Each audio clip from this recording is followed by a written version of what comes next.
everybody, what's going on? It's the Synchro Fanatic here, and today I got some interesting news about the upcoming structure deck that is coming for the OCG and the TCG, which is, of course, as you probably guessed by the image I've got on the screen, a Jack Atlas themed structure deck. So, we've had some reveals for this a while back, and I haven't really spoken much about it yet because we didn't have all the cards revealed for it.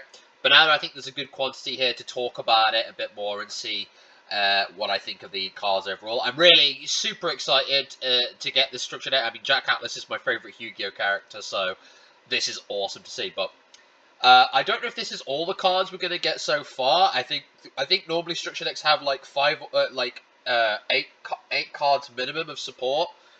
So far, 6 have been revealed in total. One of them is like a cool token card rather than an actual like support card, but it's an awesome one, so I'm really happy to see it. But let's start with the first set of reveals. So got structure deck Pulse of the King first look, which for the TCG is called the structure deck featuring Jack Atlas. Like, just call it Pulse of the King. I don't know why we need to censor this, but oh well. But yeah, as you can see, the first support card we have is the new Red Dragon Archfiend, which is Scar Red Dragon Archfiend, or Scar Red Dragon or something. In the TCG, I don't know the official translation, but it's a Dark Dragon Synchro Effect monster. It's level 8, 3000 attack, 2500 defense. Needs a tuner and a non-tuner Dark monster, so it does actually have a restriction unlike the regular RDA. And you only use the second effect once per turn. So this card's name becomes Red Dragon Archfiend while face up or on the field or graveyard. If this card is sent from the monster zone to the graveyard, you can special summon one Red Dragon Archfiend from your extra deck. This is treated as a Synchro summon. Then if this card was sent to the graveyard as Synchro material for a Dark Dragon Synchro monster, you can destroy all opponents' attack position monsters. So, yeah, this is great for the deck because generally the playstyle of Red Dragon Archfiend is to make the level 8 and then essentially ladder up into the bigger Red Dragon Archfiends, such as Abyss, Bane, Supernova, Red Nova, King Calamity. So this just enables you to do that, and then you have a replacement for it. So if you can push further with more Resonators, you can actually, make a second bigger target. So this is a really good card, and if you make it going second as well, and then you, Synchro summon into a big dude, he also blows up your opponent's attack position monster. So a really cool card. I like the fact it Synchro summons the dragon as well, so very nice support. We have Soul Resonator. So this is a Fire Fiend Tuner effect monster. Level 3, 500, 200 attack. 500 attack, 200 defense. I gotta get that right. Only use the first and second effect once per turn, of course. If this card is normal or special summoned, you can add one level 4 or lower free monster from your deck to your hand, except Soul Resonator. Also, you cannot special summon monsters from the extra deck for the rest of this turn, except Dark Synchro monsters. So, a really fantastic rotor ability, but a heavy restriction to circumvent that. So we're not seeing this in other decks like Burning Abyss, for example, because I know people see feeds and like, oh, Burning Abyss, which I understand, but But also, if a card would be destroyed while you have control Red Dragon Archfiend or a Synchro monster that mentions it, you can banish this card from your graveyard instead. So, nice bit of protection effect on that as well. So the level 3 aspect of the tuner might seem a bit iffy, considering what most of the combos we go into with Resonators is like a level 4 and a level 2 to make Red Rising, but there is a reason for that. And the card here is Bone Archfiend. So we have a Dark Fiend effect, level 4, 1800 attack and 0 defense. So it's a retrade of Mad Archfiend, which I think is really cool. If this card is in your hand or graveyard, you can send one other card from your hand or field to the graveyard, special summon this card. Also, you cannot special summon monsters from the extra deck for the rest of this turn, except Dark Dragon Synchro monsters. Standard. You can target one face-up monster you control, send one Fiend Tuner from your hand or deck to the graveyard, and if you do, increase or decrease that target's level by 1. So level modulation, the ability to dump, and a monster that can keep coming back and doesn't banish itself. This card's insane. This card is probably the best piece of the support in my opinion, because not only is it an Armageddon Knight for any Fiend Tuner, it keeps coming back, so it ensures you always have a play, because the thing about Resonators is they do have lots of ways to get themselves back into the hand, and this card makes use of that by bringing itself back, and being level 4 is pretty much perfect level. But if you need it to be level 3, it can be level 3, and you can modulate it. Like, this card is so good for like this kind of place, for this kind of deck, that I don't think you could have designed it any better. And the fact it can it stays in circulation is great. Like, you don't see that very often, but for this, it's fantastic piece of support. But So that was the first 3 cards revealed. So when I saw these 3, I did a little bit of testing, did a little bit of funky stuff. They're all fantastic cards.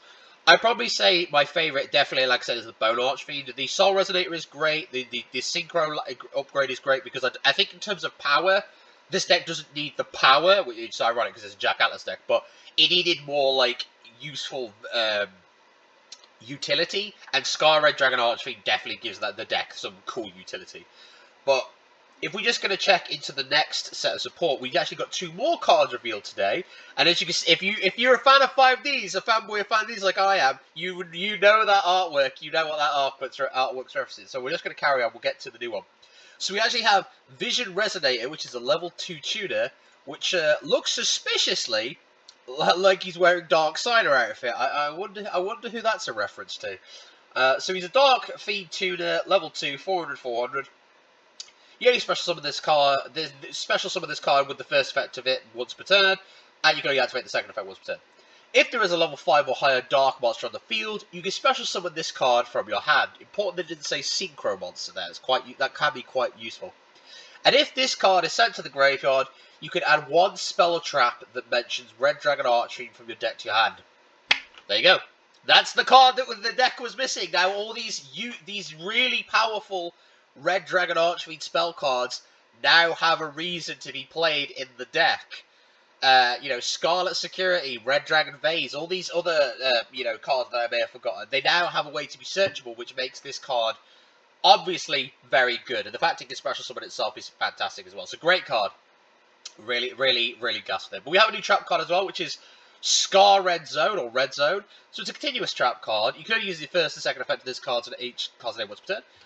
When your opponent activates a card or effect, if you control Red Dragon Archfiend or a Synchro monster that mentions it, you can target 1 card on the field, destroy it. Removal is great. You can target one of your banished Dark Dragon Synchro monsters, special summon it. So, recursion and pressure all in 1 trap card. I say that's a win. It's not... Being a trap is very iffy. Trap cards aren't that great in today's metagame, but the fact it's a continuous trap makes it more useful in my opinion, because the longer it stays on the field, the more rewards you get. I don't really like the fact that I have to rely on my opponent to activate a card effect. I don't know why they insist on having these cards that say, like, oh, your opponent has to activate a card or effect. Like, why can't I just pop a card if I control Red Dragon Archfiend?